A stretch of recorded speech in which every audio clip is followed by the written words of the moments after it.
Alright, back to the random portion of this series. We got 15 randoms left, so let's see what we roll next. Come on, boot up the website.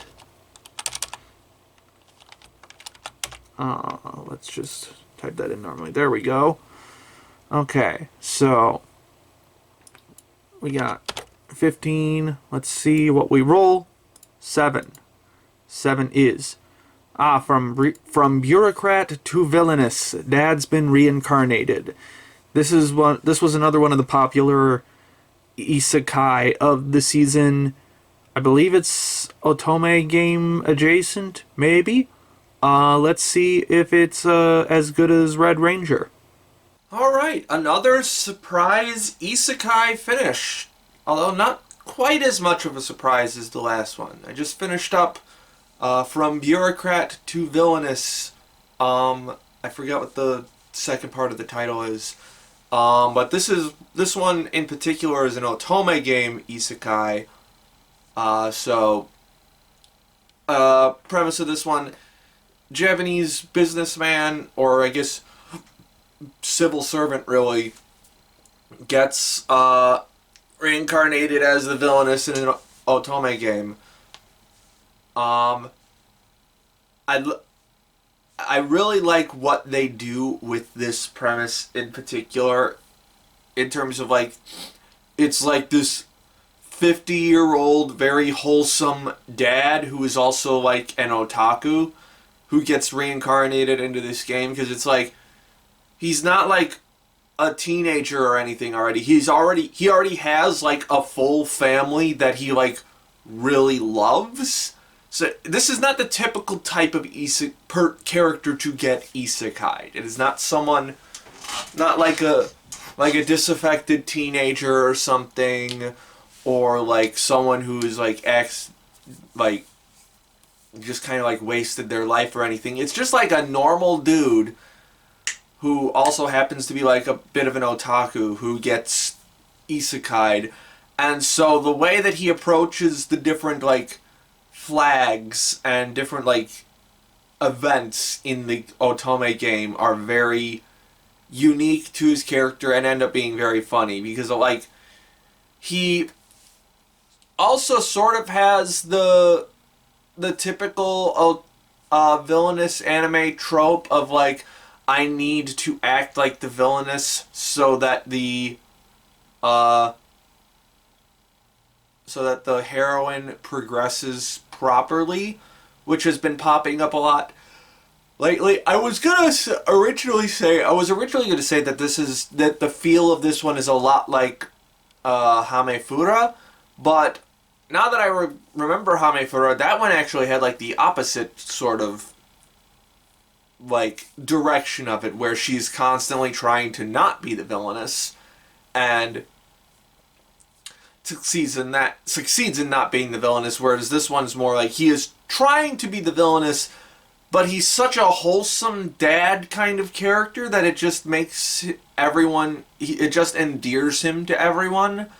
And like, so that's how he ends up taking the love interests all onto himself accidentally, which he does seem to notice like halfway through the series. It's not like he's completely oblivious the entire time, because like they do like a very obvious sort of like effect on like the character designs, where it's like they shine for a little bit with like this pinkish aura when their like affection for him grows.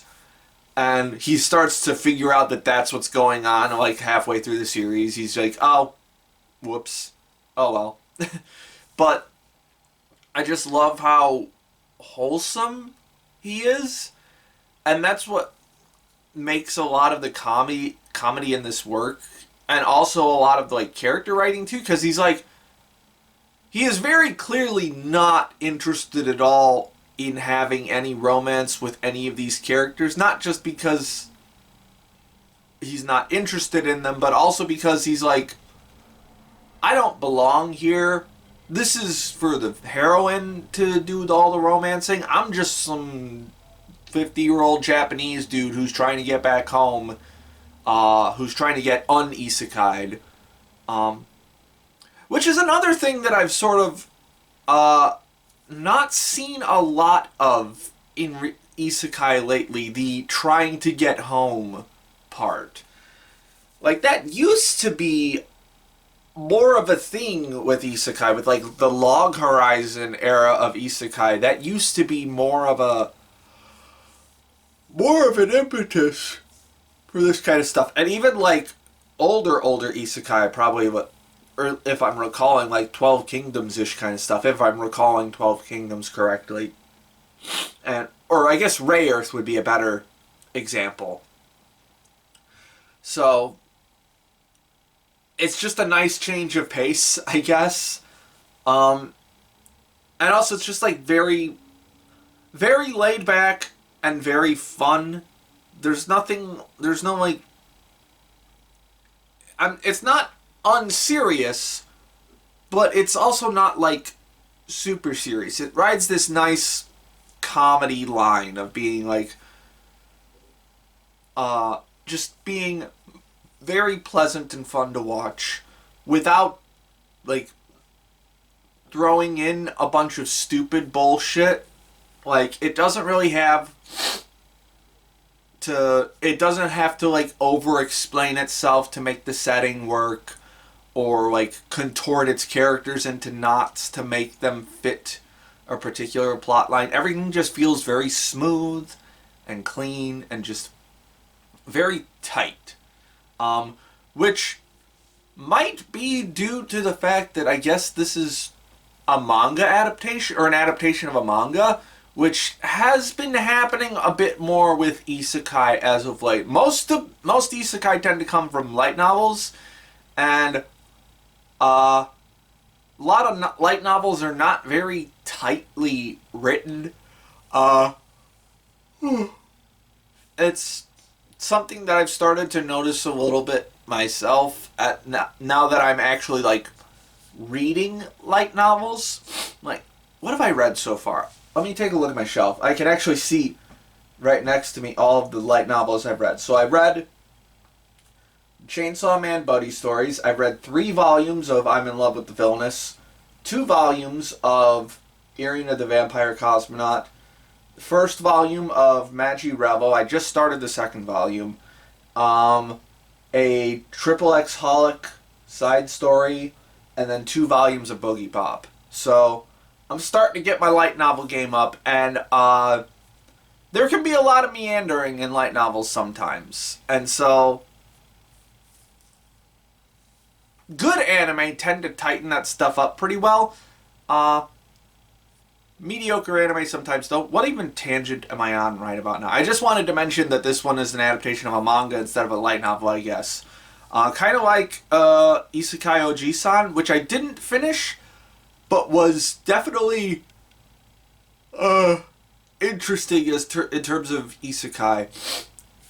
But another interesting thing about this one in particular is that it is directed by Tetsuya Takeuchi. If you're not an old head, you probably don't recognize that name, because he kind of hasn't done a lot lately, but he is a like veteran animator. He has been in the industry a while. I guess his most notable work before this was being the animation director for the Read or Die TV series. And his only like proper directorial work before this was the Yuri Seiji Naoko-san OVAs for Ufotable Type Moon. So back when Ufotable had a vastly different aesthetic. And so somehow this is Takeuchi's first TV directorial role, and he nails it. Like, this is not a mind-blowing production by any stretch. The character designs are very simple. There's not a lot of extreme animation. There's not even a lot of polish to the character designs or anything. But there's also not a lot of jank either. This is a very just competent production through and through. I guess one of the things I noticed right away was like there's this, occasionally they'll use like these giant earth golems in the show. And a lesser production would have just made them entirely in CG, but instead he uses like, I don't exactly know what the technique is, but he uses like 2D assets and moves them around in an interesting way so that if you know what this technique is, please let me know in the comments, because I'm just stupid about actual industry knowledge. But it's like actual just 2D assets that he kind of puppets together so that the composition, like the like aesthetic composition, I guess, of the shot looks a lot better than just dropping a ugly CG asset in the middle of it. So that was interesting. It's not something I have seen a lot lately. It's definitely a much older technique than just dropping a CG asset in there out of nowhere. Sorry, I'm actually recording this at 5 a.m. because I woke up at like 2:30 and I couldn't go back to sleep, so I was like, I guess I'll finish this show. So now I'm yawning a lot. Anyway, but what also strikes me about this show is it's definitely got a lot of Takeuchi to the character acting at times. There's not a lot of like big Sakuga moments, but there are a lot of really small moments of character acting that are just very fun to watch. Just very flips of the hand, or like an occasional action cut, or like a character running and then falling down in an interesting way. Just like the very Takeuchi is very much like a character actor kind of guy. From what I've seen of him, and so like he puts a lot of detail and attention into how characters move, and that definitely comes across in this show. These are it's very fun to watch these characters move around at times, even if it's not super explosive or bombastic. And I think that's just a good summary of this show in general. It's very, just very solid. Not a very make waves kind of show, but you're just kind of cruising for the... Oh, I totally forgot. I guess now that we're at the very end of this part of the review, I can talk about there's an actual, like, pretty good twist in this. So I guess if you haven't watched like the first 4 episodes of this show yet, go watch the show, because I actually do want to not spoil this for people. So yeah, go ahead and turn this off now and go watch this show, and then come back to this. So anyway, in episode 4, it turns out that he is like actually like, in the real world, he's still in a coma, and like his wife and daughter like visit him, and then they come back and see that the game, which is like the daughter's game, is running by itself, and they can see the dad in the game.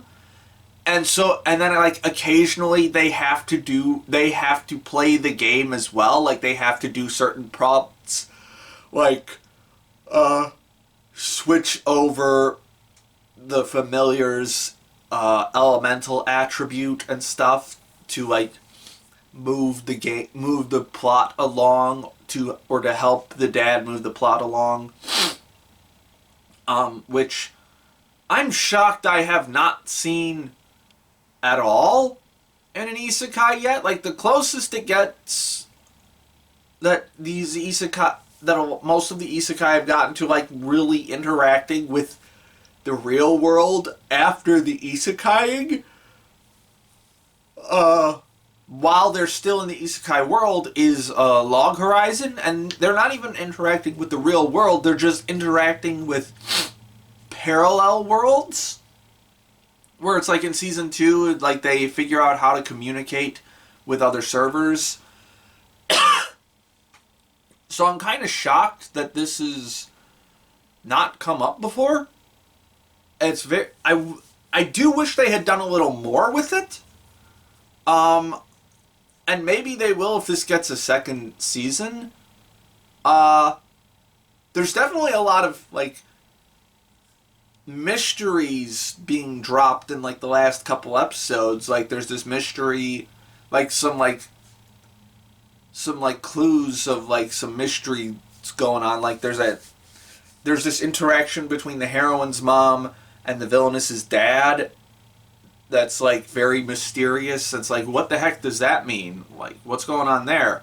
So there's a lot of setup for stuff that's going to happen further down the line. I would certainly love to see another season of this. It's not super high up on my priorities list, but I would like Takeuchi to keep getting work, because this was just very impressive for how little assets they were obviously working with. I think this is an Aja Do production, which I think... I know I finished at least one other show of theirs. I don't remember what show it is, but I have not finished a lot of their shows.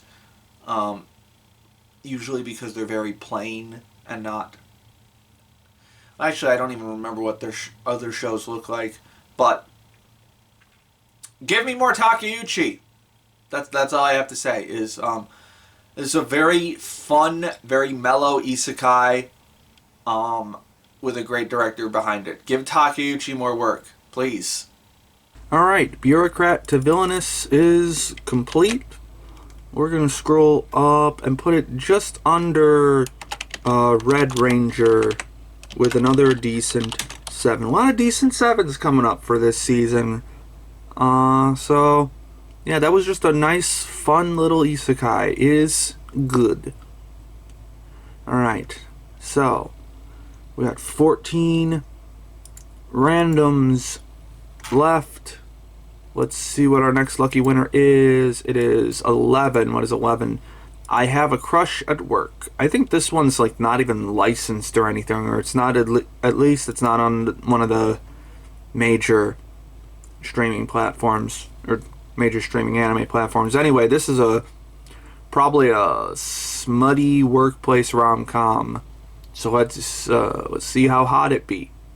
Okay, not smutty at all, actually, at least from what I saw of it, which was not very much. I think I watched like 7 or 8 minutes of it. This is just like a standard workplace rom-com, which is kind of the problem. I don't get where the appeal is outside of girl cute, which, you know, to be fair, that is the appeal for a lot of anime, girl cute. But like, it's a very artificial and very obvious, like, pandering kind of cute. It's just not... It doesn't feel right, I guess. Really, like, artificial sounding performance from, what was it, Yume Miyamoto? Who is apparently the voice actress for Rika from Gridman. And that's a show where she puts on a phenomenal voice acting performance. And here it's just very pandery and like sugary sweet, artificially sweet, and I just don't like it. I don't think these leads have chemistry at all. It's just the girl rambling about how they have to keep their relationship a secret, and him just staring at her going, oh my god, she's so cute. And I don't get it. There's nothing, it's boring. It's really boring and very artificial feeling. And how is this one of the most popular shows of the season? Now, when I say most popular shows, I don't mean like top tier, but I'm talking like on Mal, it has almost 100,000 entries, which puts it in like the number 11 spot for the season, and it's unlicensed. am I missing something? Because it's also extremely plain to look at. It's not borked or like anything. It's not broken. It's just very plain and boring outside of girl cute. Am I getting old? Am I like missing the obvious girl cute angle? Well, I'm not missing it, or am I just harping on it too much? I don't know, man. This is boring. Alright, Crush at Work off the list. Let's roll again. Up next is gonna be 6. Zenshu. Okay, this is another isekai one, but it's about an animator, I believe, getting sent to another world, and it's a mappa show. Fuck it, we ball. Huh. So, like, what was the point in the end? Aside from, like, the obvious point. Getting ahead of myself. I just finished up Zenshu, and I really, really liked it for, like, 11 and a half episodes. And then I feel like they needed probably another whole episode, at least another half episode, to really stick the landing. But the ending just kind of like happened, and then it was over. And I don't fully get it. And I think maybe, like, I should be surprised that I don't fully get it, because, like, the anime in universe that this isekai world is based on, the director character constantly talks about how she didn't get it, like that anime. So I'm experiencing something else too along those lines. Anyway, so if you're not familiar with this show, this is an isekai anime about an anime director getting isekai'd into the world of her favorite fantasy anime. The anime that got her to become an anime director an animator in the first place. And this show's really fucking cool. Like, the isekai power that they give her is, like, she can summon her drawing desk, and then, like, whatever she animates comes to life in that world. Like, the first episode has, like, essentially, like, a fucking needle, like a fucking bass drop moment, so to speak, where the first thing she draws is basically the Guardian from Nausicaa, like that giant creature that Hideaki Anno drew in the original Nausicaa that shoots the laser and blows up half the countryside. Essentially, she draws that. And boy, when I realized that that's what she drew, I was just fucking hooping and hollering at the screen like a crazy person. I was so hyped to see that. And like, that's like a really fun aspect of this show, like seeing the stuff that she draws. Like in the second episode, she draws an Itano circus of missiles. In the third episode, she draws fucking Tiger Mask. I haven't even seen Tiger Mask. I've seen like a little bit of the remake of Tiger Mask. By a little bit, I mean like 5 minutes of it. But I'm aware that Tiger Mask is like super influential as like a sports anime from back in the day. So, like, seeing... she draws a fucking Gundam at one point. Like, literally, it's the fucking RX-78, but, like, copyright-free version. And, like, seeing her draw those things, seeing those... I guess it's almost kind of like Ready Player One energy almost, where it's like I can point at the thing and go, yo! But like, not as cheesy, I guess, because it's about inspiration, I guess. It's about it's all of these things are what inspired this artist to become an artist in the first place. And it's like, and on an even more meta level, it's what inspired all of the animators who worked on these shows to become artists in the first place, presumably. And so it's just this massive lineage of art inspiring people to make more art. You know what this channel's, you know what I'm about, you know what this channel's about, you know I can't get enough of that fucking pretentious artsy shit. And it's like a pretty standard, like, 90s-ish fantasy world that she gets dropped into, like, legendary hero has to save the world along with a band of other heroes, so on and so forth. Except, it's got the anime that she gets dropped into has like a very nihilistic ending. Like, that anime ends with the hero losing all of his friends, like, one by one, and then at the end of it all, he just completely succumbs to despair and becomes the ultimate demon that destroys the entire world. Which is almost what happens in, like, the isekai version of this, anime. Like, one of the cool things about the plot of the show is, like, as Natsuko, our director character, starts to interfere with this world and, like, change the plot, like, the story starts to go, like, in a slightly different direction. But then also it sort of like bends its way back to being what the original story was supposed to be. Just one of those, like, you can't escape fate kind of scenarios.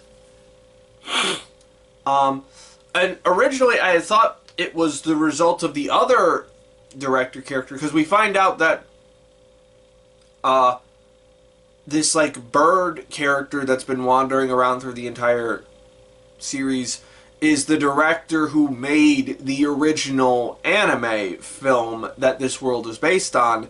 And I had thought, like, what was happening was, like, oh, she is bending this story back towards her original vision, and thwarting Natsuko's attempts to have a happy ending. But they don't say that that's what happens. She's just kind of there in this world saying, like, it's good, you can't escape fate. So I guess it is much more of a, like, the universe fighting against you kind of thing. And I'm, like, not against that kind of ending.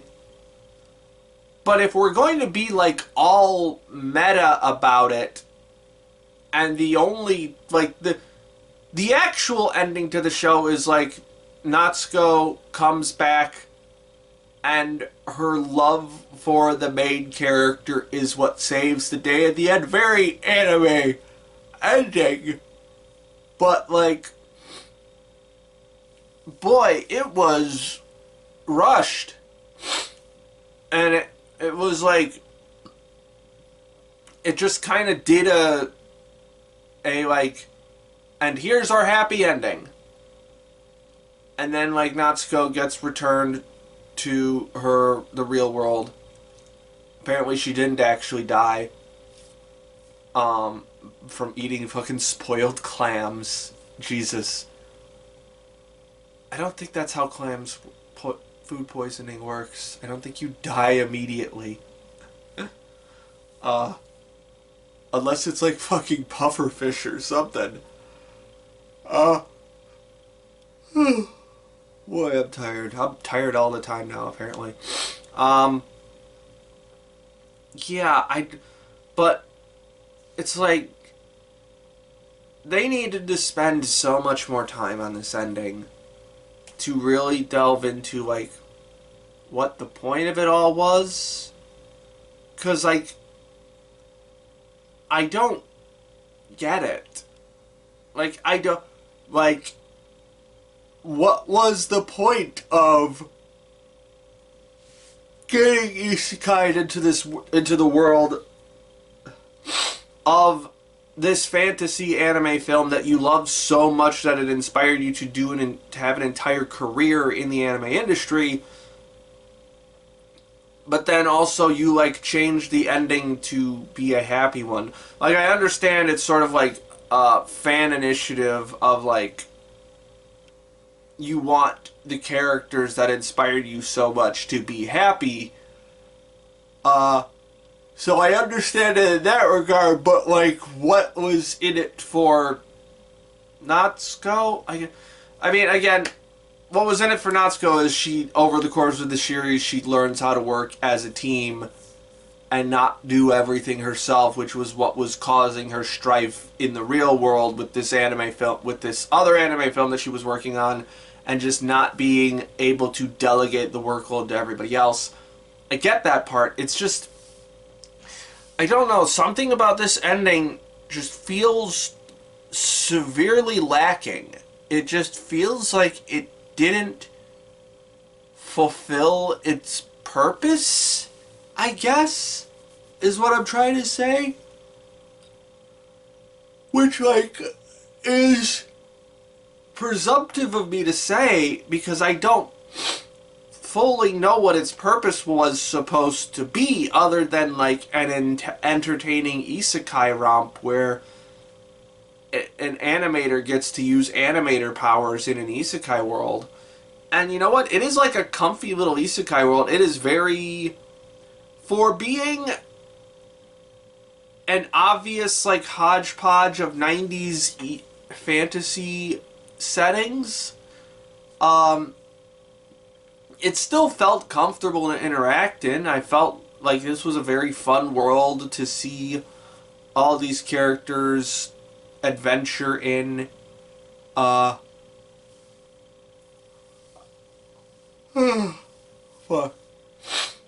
And like, I really like the aesthetic of it, and the show looks really fucking good. This is a Mappa show, and it's a Mappa original at that. From, oh God, I forgot what the director's full name is. Mitsue something, I think, was her name. She also directed Monthly Girls Nozaki-kun, and fuck, she did something else recently that I forgot. I was looking at her mail, but like, she's made a lot of stuff that I really like.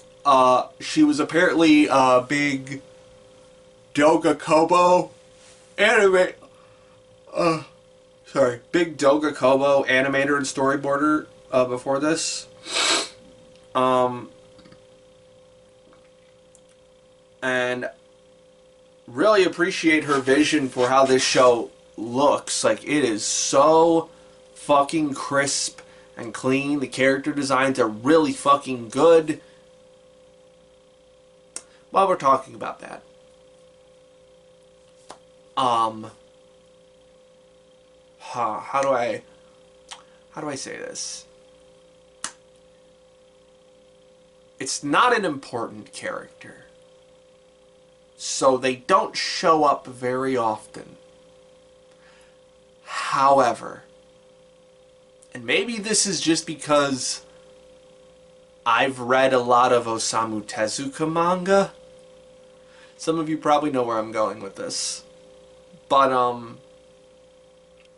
there's one character in this, one of the 9 heroes. He doesn't show up very often. In fact, I think he only has, like, 1 or 2 speaking lines, period. But one of these characters is what I would call borderline racially insensitive.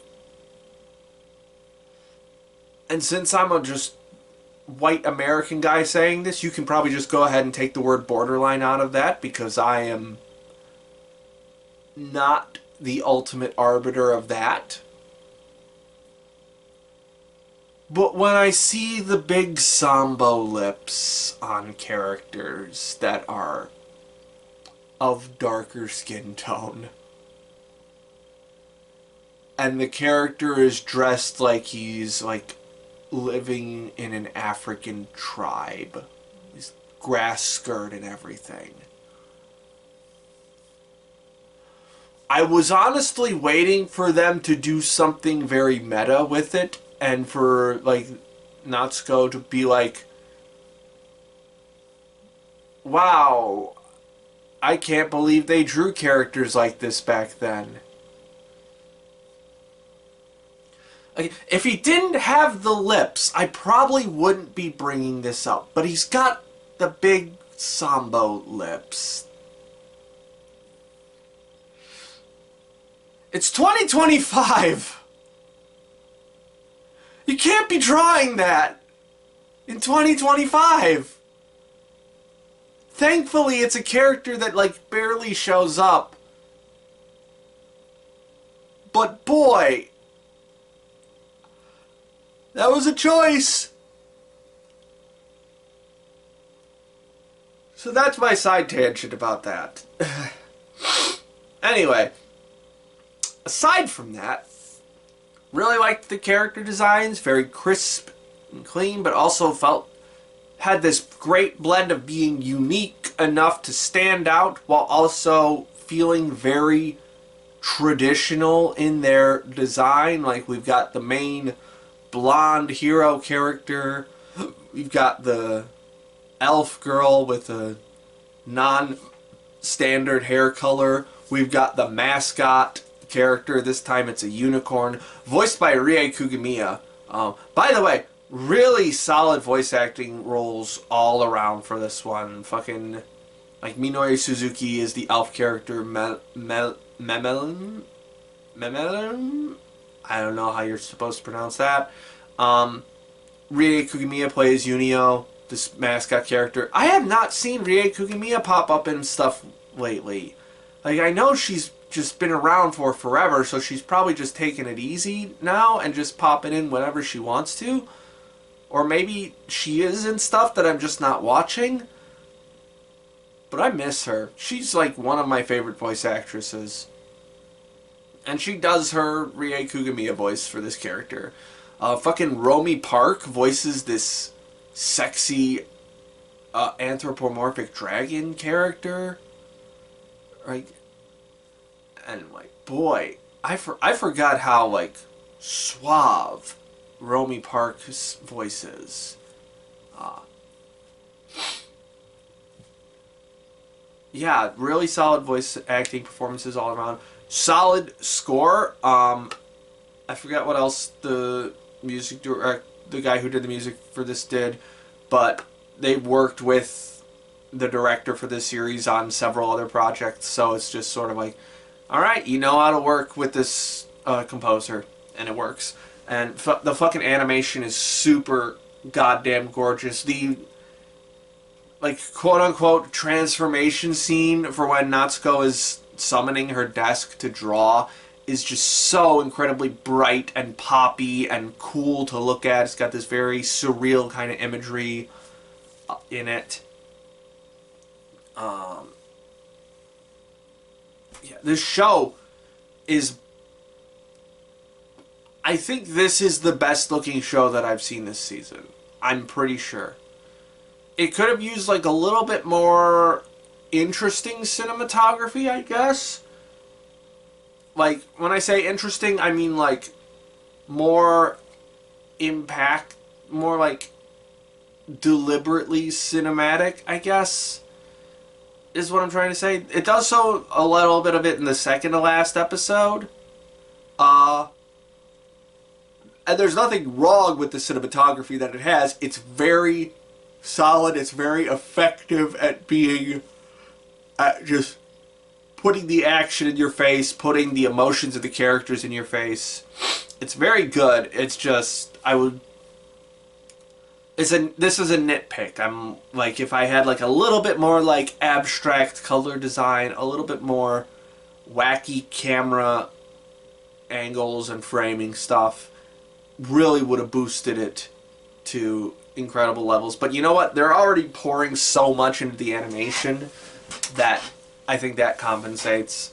And again, it's just so fun to see these classic animation moments pop up in this show. But I keep coming back to this ending, just being like, what did we do all of this for? Like, it's not quite as bad as... Actually, I don't know if it had just ended on like it's the in-universe's anime movie ending, and then like Natsuko gets booted back to the real world. I don't know how I would feel about that either, but like, I feel like we needed a little bit more commentary on the artist's relationship with the art. Because now that I'm thinking back on it, I'm like, what was the commentary? I've watched this over the course of 2 days, and my memory's not quite as good as it used to be. I think I'm just a little stressed out, if I'm being perfectly honest. But like, alright, so let's work through this. So like, see, I'm trying to give this show so much runway to be better in my mind than that ending is, because like there is some commentary about like where was I going with that statement? I don't know. Like, there is some commentary on like how you can like appreciate a work without really understanding it. There's the conflict. There's definitely like some recreators elements to this, if you all remember that show, where it's just sort of like the author directly interacting with a work of art and inserting their own self into it.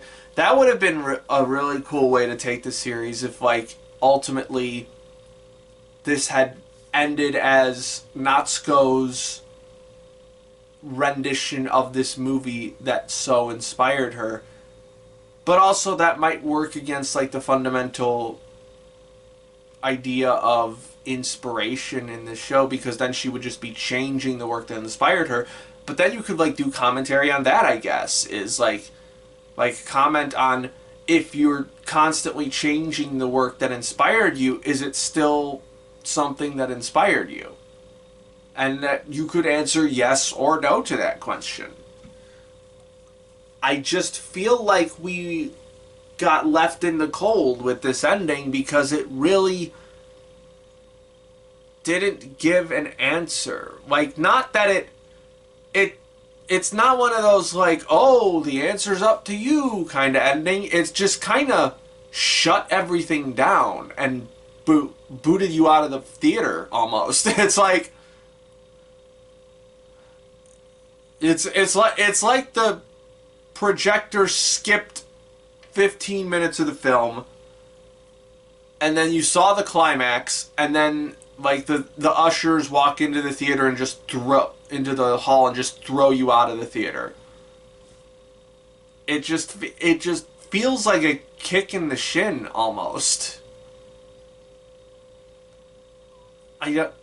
Yeah, I guess that's how I feel about this. Is, boy, that ending really took the wind out of the sails. I don't know how else to describe it, because like I was waiting for it to do to really like put like a coda on, and maybe I'm trying to dumb down the work too much into a, well, what did we learn today kind of experience. But like, I want to know what was learned, aside from you need to learn how to be a team player with the people who are helping you animate this movie / helping you defeat the forces of evil. Because I feel like they knocked that out in like 2 episodes. They kind of got that down pretty early. And you kind of knew that was coming. Like, very obvious that was something that they were going for. So, I got that part. But what about the art part? What about what this says about your relationship with art? What does it say about how your relationship with being an artist? And, like, the complications that arise within your life as part of that arise within your self-worth as part of that. I really think we needed like one more episode of content somewhere in here, preferably somewhere near the end, to really nail that. Because, like, I can still recommend this show as like a really fun action fantasy romp. It's really good at doing that. But I just feel a little hollow. Alright, Zenshu is complete. And we're going to put you in the number 3 spot for now. For now, it's going to be a light 8, because I really did enjoy that overall, but that ending is just kind of hollow to me, so I might bump it down to a strong 7. We'll see. Anyway, back to the list. Apparently I missed that Batman Ninja vs. Yakuza League came out, so throwing that on the list now. So we're going to stay at 13 randoms. So let's see what the next entry is. 8. Tying the knot with an Amagami sister. Yeah, I haven't heard anybody talk about this one. It's probably a rom-com of some sorts. Let's find out what kind. Wow, I didn't know they still made these kinds of terrible, ecchi rom-com misunderstandings anime. That was terrible. I got like 5 minutes into tying the knot with an Amagami sister, and it's just bad across the board. Hate the main character, hate all the love interests, the humor's fucking dog shit, doesn't look all that good, and no one in this show talks like a real person to any degree whatsoever. It's just like, just bad. It's all bad. The only thing unique about its badness is that it is part of a dying breed of ecchi rom-coms, I guess. I have nothing else to say aside from that, other than I wish the fan service was better. Okay, Amagami sister off the list. That was bad. Crank the number generator down to 12, and up next is 4. What's 4? Welcome to Japan, Miss Elf. I think this is some kind of comedy. Perhaps a reverse isekai, I assume, based on the title. Hopefully it's better than that, what was that, the plus size elf show? Hopefully. Let's find out. It's totally average. I watched like the first 2/3 of the first episode of Welcome to Japan, Miss Elf, which is kind of a reverse isekai. It's actually got a pretty interesting premise, sort of, where it's like this Japanese salaryman, like, he goes to sleep every night and he dreams, and his dream is like the isekai world, and basically whenever he dies he wakes up back in the real world, or something like that. And then one time he dies while protecting this elf girl that he knows there, and then she gets brought back into his world, and so hilarity ensues, is what I would say if the jokes were funny, because it's just not funny. I don't think they really have good chemistry with each other, and yeah, I don't think the main guy is very interesting. He's pretty boring. The elf girl is very cute though, and I do like that she's just immediately fascinated by everything in this world, and she's like super all about being isekai'd, I guess. But I'm not gonna hedge my bets on a series where the main character sucks, but the love interest is pretty cute and kind of funny. Yeah, just kind of boring, to be honest. Alright, Miss Elf coming off the list. Now, I was building the list for next season in the middle of all this, and I realized that I had missed 2 more, like, single episode OVAs or TV specials that came out at the very end of the winter season. So those would be Twins Hinahima and the Land of Nomo. So we're just going to add those into the list now. So I guess we have to bump up the random number generator to 13 and see what we roll. 3. Headhunted to Another World. Okay, this is an isekai. Haven't heard anybody talk about it, so let's see how it goes.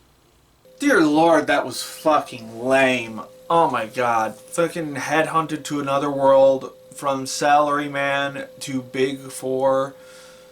Japanese Salaryman gets summoned to become a general in the Demon Lord's army. But this dude is so fucking lame. He's such a fucking sad sack of shit. The pre-isekai introduction goes on for way too long. And it's just like boring, melancholic, woe is me fucking bullshit. Like, one of the things, it's like he talks about, like, I worked my hardest, but like, and everyone around me got promoted, but no, my efforts went unnoticed. And my first thought was like, maybe you're just not that good at your job. But then, like, it shows, like, oh, I guess he actually was good at his job after all. In which case, maybe he's like, and I don't like him because he's so fucking whiny.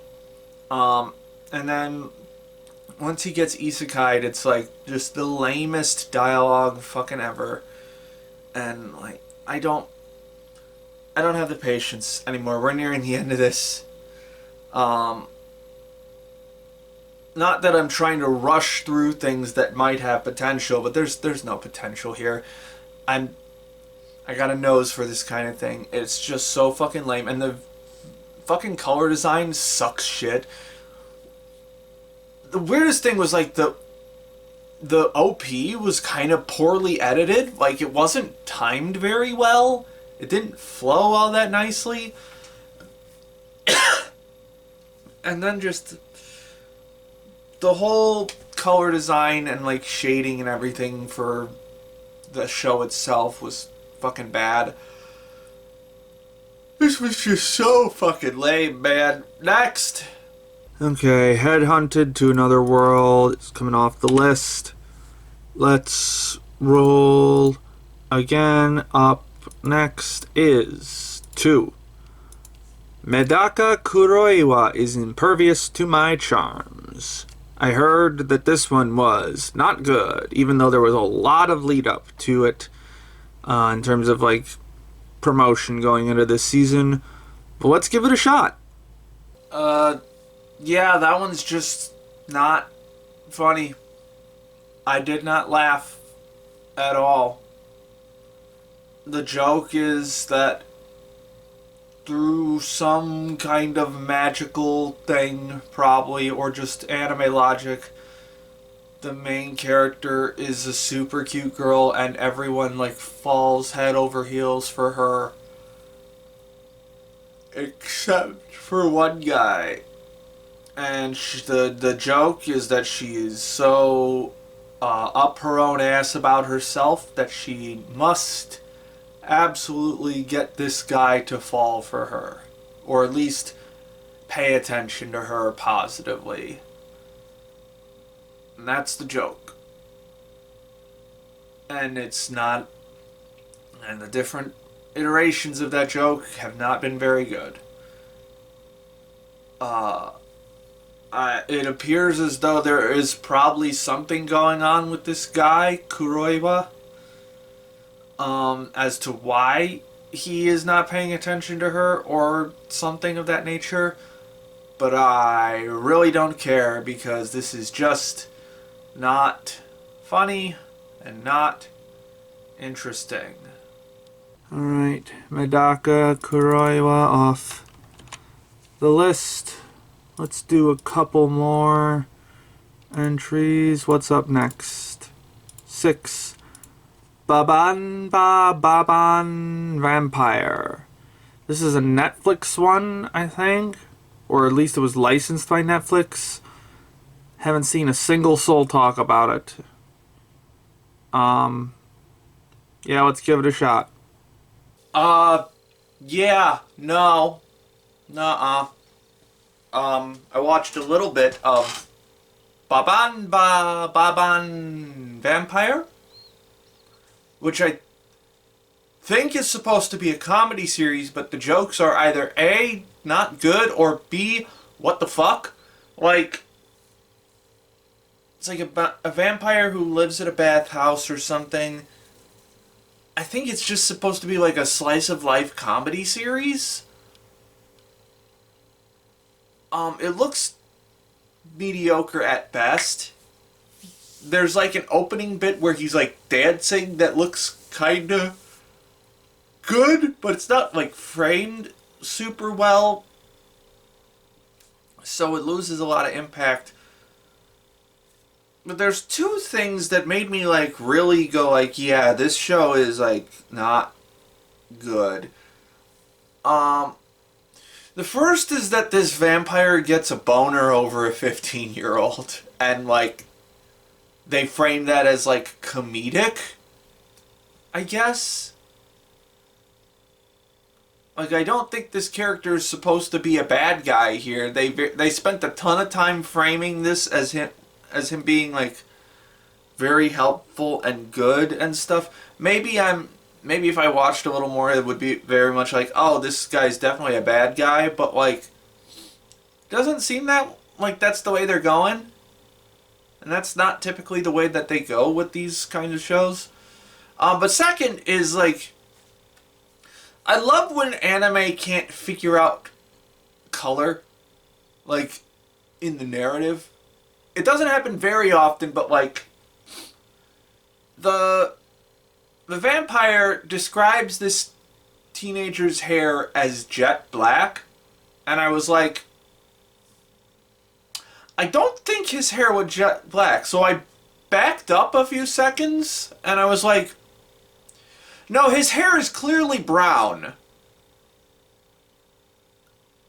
Like, you can't even get the colors right that you are verbally saying in the series. So what hope does the rest of the production have, I guess? But yeah, it's mostly boring and not funny, so nah. Alright, taking the dumb vampire anime off the list. Let's crank down the number generator and roll again. Let's see what's next. 10. Okay, the Land of Nomo. This is one of the like short film / OVA things that I found at the very end of the season. Not a damn clue what it's about. All I know is they put it on YouTube. So let's give it a go. Alright. That was pretty decent. Just finished up The Land of Nomo, which is a 35-minute YouTube ONA. Very children's picture book coded kind of stuff, but like more in sort of like the, I guess, more ambitious children's picture books, I guess, like the more adventure-y kind of stuff. where it has like a very it's very high, the world is very highly symbolic of a issue that the main character is working through in their lives, in this instance being like uh, getting bullied for how your voice sounds, and then that leading to our main character Sora not wanting to sing anymore, and so yada yada yada. She learns that she rediscovers her passion for singing through this very brief yet still fairly creative fantasy world. It reminds me a lot of this one children's book, this picture book I saw once called Charlotte Wander On. It's not a super popular book as far as I can tell, but it's definitely like a lot more ambitious in the realm of like children's lit and stuff, specifically picture books and stuff. I actually took a whole class in college on like children's literature and stuff, so picture books are something I actually kind of know a little bit, at least a little bit about. I would have to refresh my knowledge and my notes on some of the stuff, but like it is something that I am have one of my like niche interests, I guess you could say. So when I see when I see an anime with that kind of vibe to it, it's literally about them going into a picture book. So it caught my once I realized that was what was going on, I was like, okay, I can vibe with this. It's not particularly unique. It's very much just that exactly what I just described to you, but the aesthetic is pretty nice. The specific like color design of the world is pretty good, pretty decent. Animation's a little could have been a little bit stronger, but it's much more of a, this definitely has the vibe of like an independent project. Despite the very A-list voice cast that this show has, it has fucking Kana Ichinose is the main character, and then we got Megumi Han playing the younger brother character, and Aoi Yuki playing this mysterious fairy guide character. So, yeah, big A-list cast. I wouldn't say they were particularly interesting performances for many of them. Especially considering their pedigree. Like, we have Kaneichi Nose, who is Suleta in Gundam, and also, I guess, Maki from Kaguya-sama. I'm sure there are some other big roles that I'm forgetting. And then we have Aoi Yuki, who is fucking Aoi Yuki, Mao Mao, Tanya, so on and so forth. And Megumi Han is probably best known as Gon from Hunter x Hunter. So, yeah. Honestly, I really don't have a lot to say about this one. It is just totally fine. It does not stand out to any particular degree, and it's definitely geared towards the aesthetic bringing about a certain sense of wonder rather than like the animation doing it. And it's got some pretty decent symbolism to it, though, because this is very obviously geared towards like a young audience. Like it is geared towards a picture book audience, basically. So like it does have some fun symbolism, but then it just goes and explains the symbolism outright because it's aimed at children. This is a children's anime, which is fine. So I don't know if I would necessarily recommend it to a lot of people unless you are really into like picture books like I am and just sort of the aesthetic of those. Or if you want to get your kids to start learning subtitles, you can do that. The YouTube upload of this does have closed captions that are, or not closed captioned. The YouTube upload of this does have subtitles in English, so, and they're pretty accurate subtitles as far as I could see. So they definitely got someone professional to do it. Instead of just like machine translating it or something. So yeah, I really don't have anything else to say. That was pretty fine. So I guess as some informational follow-up to this one, this is apparently like a promo short film for a children's art center in Osaka. So it's sponsored by like fucking Panasonic or something. So that's interesting. Getting kids into the arts is always good, so guess I'm glad that exists. Don't particularly feel like super strongly about it, but finished up Land of Nomo. So we're gonna put you just above the Nijigasaki film, and you get a light 6. That was fine. Okay. Alright, you know what? Let's jump into our end caps next. Shangri-La Frontier Season 2. I've heard this one is like mostly like a more of a setup season for Season 3. But you know what? If it's still as fun as the first season, I'm down for it. Let's go. Wow, that second core was... I had a lot going on. So, alright, just finished up Season 2 of Shangri-La Frontier.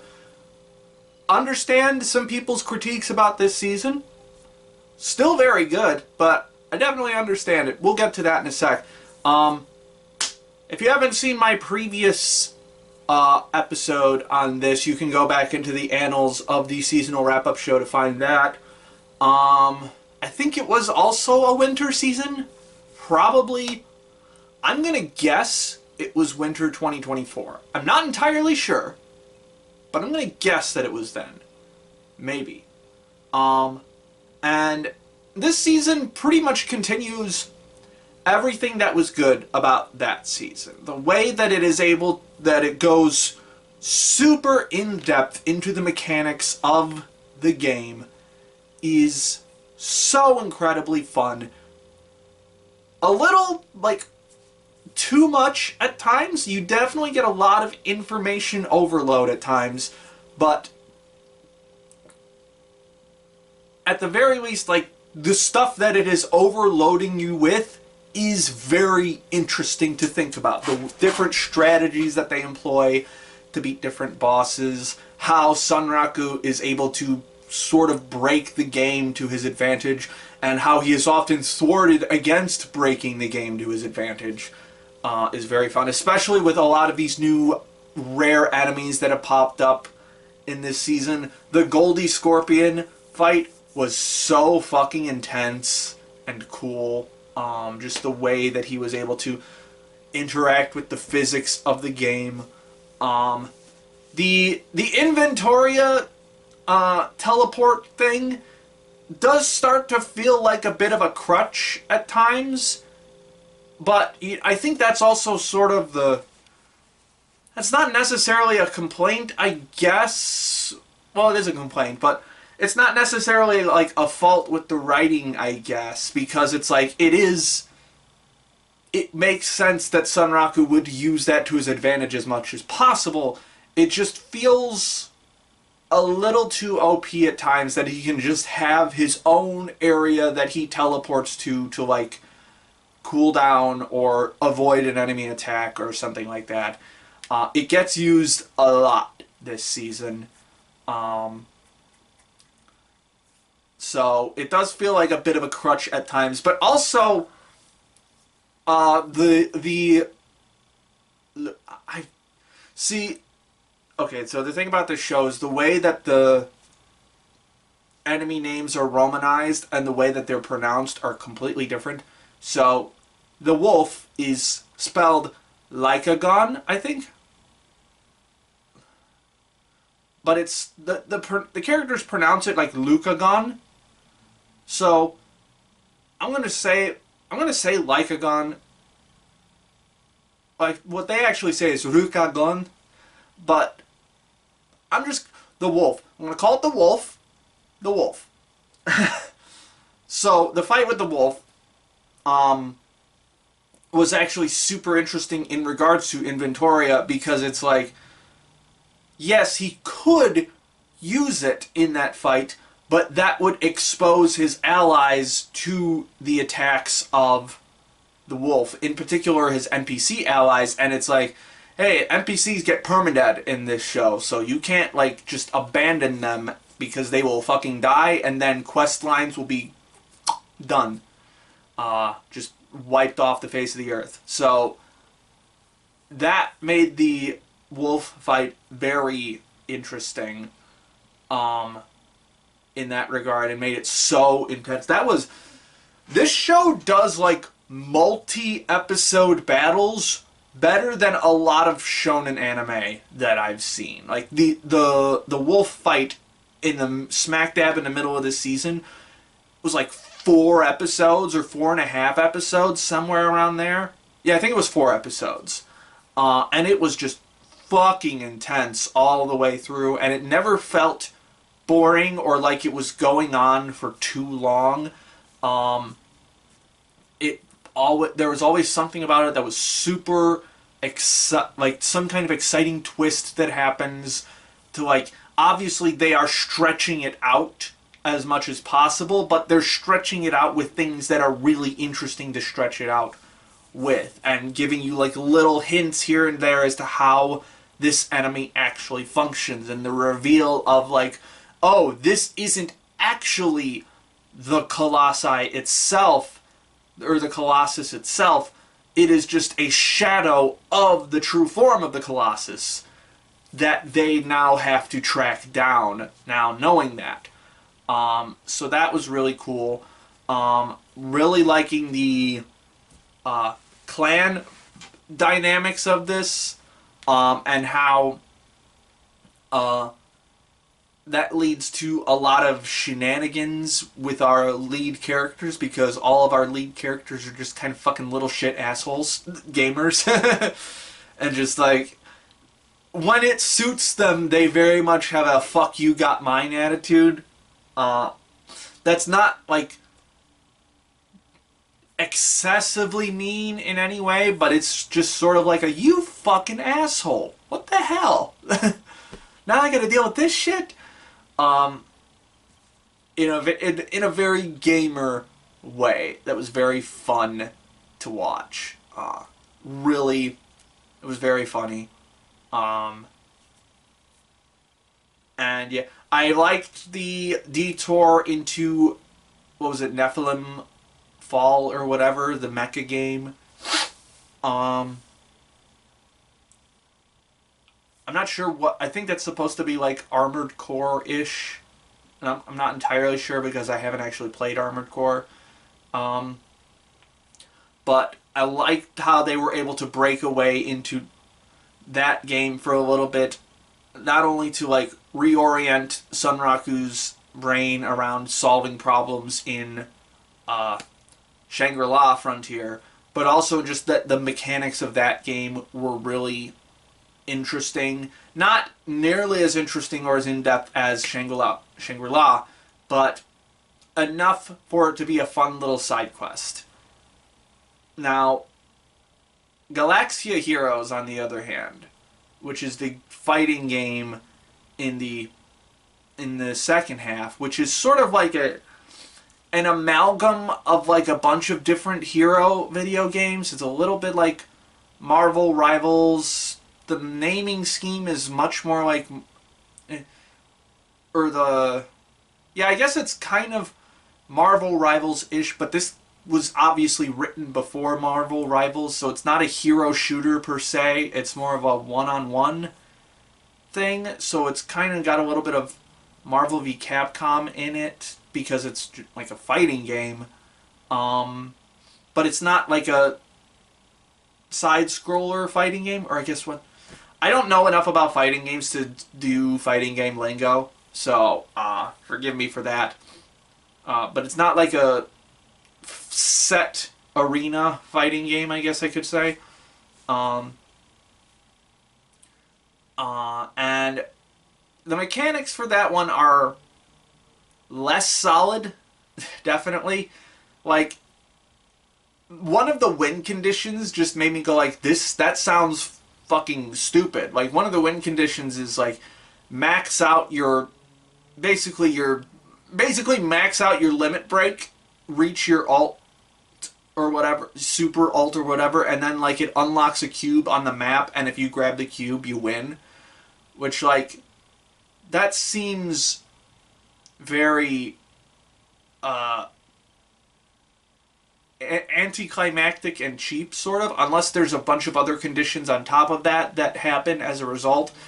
But I like the idea of, like, there being a bunch of NPCs in the map that you can help out or hurt in order to boost your alt percentage, essentially. Although that definitely seems like it would advantage villains much more than heroes. We're going to have to wait till next season to find out just how that plays out, because it leaves off on a cliffhanger. Which brings me to the second half. Boy, they try to do way too much all at once in this second half. Now, granted, it's just two plot lines overlaying each other at the same time. It's the Galaxia tournament plot, or exhibition plot line, and then the, you're right, I have no clue how to pronounce that, the Inverted City plot line with Headhunted, the Tentacle Colossus. These names, man. Headhunted? I don't remember if that's what it was actually was or not. And both of those plot lines are really interesting in a vacuum. But they put them together, and remember how I mentioned that that you often get like a little bit of information overload in this series? Boy, that shoots through the roof in the last, like, 6 to 8 episodes of this show. Where you, not only are you keeping track of this new fighting game, but you're also keeping track of how they're tracking down this new Colossus with this new bonus quest, bonus scenario. And it just gets to be way too much, and neither of them get resolved in this season. Now, granted, we've already announced a season 3, so in the future, if you just binge the entirety of this show, that's probably not going to be... The fact that it's all left off on a cliffhanger is not going to be an issue, but for me right now, it's very unsatisfying to have both of them be left off on cliffhangers. Like the Shangri-La one does sort of have like a little mini climax in it with him beating the Deep Sea King, Atlanticus Leptora or something. Giant shark with flames and lightning coming out of it. Yes. What was the other... There was another game mechanic that bugged me in this. I'm trying to remember. I do think they should, like, start to, like, stop referencing the fact that 30 million people play this game, unless they start lampshading, like, yeah, those are the, like, marketing numbers, but in actuality the numbers are, like, closer to, like, 1 million or, like, a little under 1 million or something, because, like... Well, actually, no, I think it's fine as is, because I didn't take servers into account, because there could be a lot of very small servers that section off people into multiple instances. But also, it says that, like, it's... I don't think... See, again, there's too much information to keep track of in this show at times, which sometimes that's really fun, and then sometimes it makes me think way too hard about whether something is like realistic or not in this show. Like the fact that so much shit in Shangri-La is still undiscovered after an entire year with supposedly 30 million players playing it. That's just unrealistic. So yeah, I guess in that's they should stop pointing out how many people play this game, because it's starting to be like, oh, that was another thing that kind of annoyed me. Like they point out like near the end of this season is like you can only have one account for Shangri-La Frontier. You can't have like sub accounts. You can't have like multiple characters. And that would just not fly for an MMORPG. It just wouldn't. Like the fact that everything is locked into your biometrics so you can only have one character, that just would not fly with gamers, specifically MMORPG gamers, because that's how those entire worlds function, is people having multiple characters so that they can have multiple builds to mess around with. Like, this isn't like a Pokemon game where you have like a single save file and then to get to the end with, and then there are just like significantly less mechanics to work out, especially with Shangri-La where there's so many mechanics in it. Players are gonna want like to have multiple save files. They're gonna want to have multiple characters to mess around with. They're gonna want to have like a two-handed sword user. They're gonna want to have a mage. They're gonna want to have a brawler and a tank and stuff like that. So to just completely lock that out to everybody and to be like, you get everything is locked to your biometrics that scan for the VR stuff, and you get one character. That no one would accept that. That would be a very dumb marketing decision. I simply don't buy that. So yeah, it's stuff like that where it makes me go like, whoever wrote this has a very in-depth knowledge of how games work and like how individual players like interact with a game, but it sort of slumps off when it gets into like broader gaming culture. Like I mentioned this in the first season, whereas like in the first season Sunraku is just he's wearing a bird head, no shirt, and shorts, and like all of the player characters are like giving them the stink eye, like thinking that he's weird, and like that would not be weird at all. Like we have let me solo her dung eater guy in the modern gaming lexicon now, and like everyone accepts that as like one of the coolest things ever.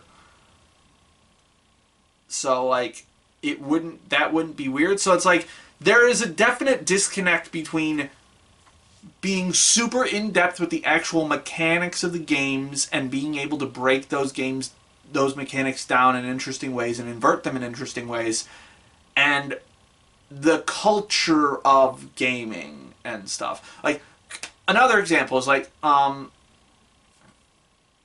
create higher stakes for this fighting exhibition thing, the pro gamer K gets a call from his manager at the last second to be like, no, you're not going to be in this tournament, you're going to be in this other thing for a sponsor, literally the day before. Now, I'm not like a pro gamer by any stretch, but no, no manager would ever do that, because that would have him, because he would know that that would make his client lose face with the tournament, with the exhibition organizer, for him to pull out literally at the last second. Like, that simply would not be done. That is not, like, a thing that would happen. And if it was, that manager would get fucking fired immediately. But, and also, it doesn't seem like he's a manager, because, like, Kay calls him a boss, his boss, and says, like, no, you have to do this. Which, again, I don't know a lot about professional gaming, but that seems like it would be a really dumb thing for a boss to do. Unless he's just like a terrible boss. But we don't get that impression, really. So yeah, a lot of like culture side and marketing side things are starting to rub me the wrong way about this franchise, despite how cool the game mechanics side is. In any case, it still looks just as fucking good as it does last time. Boy, there's some really good action in this. Again, this is more consistently good looking than a lot of shonen action stuff that I have watched in recent memory. I don't know how they make it look... Well, there's a lot of CG assets that are able to blend very well, but it's still obvious that they are CG assets. And there is definitely some compositing issues a lot of times, but the stuff is like moving so much that the compositing issues aren't as much of an issue as they would be if you were just looking at a static image of like a poorly composited shot. So that's definitely a plus. But yeah, it looks just as good as the first season. Man, them action scenes are cool. A lot of impact frames in the second half of this when he's fighting the giant shark thing. Very cool. Yeah, I really don't have that much to say about the animation that I didn't already say about the first season. It's really good. So, yeah. I have a lot more... Oh, also the love interest character still sucks. She still sucks. They are not doing her any favors in how they're characterizing her, which is disappointing. But, yeah, I guess pretty much just... I would say I am slightly less enamored with this season than I was the first season, simply because of A, information overload in the second half, and B, the culture side stuff that it's just getting kind of wrong. Still very fun, but just an ever so slight downgrade. Okay, Shangri-La Frontier Season 2 is complete. We're going to scroll up and put you... we're going to put you in the number 5 spot with a strong 7. Not quite as strong as the first season, but boy am I excited for Season 3.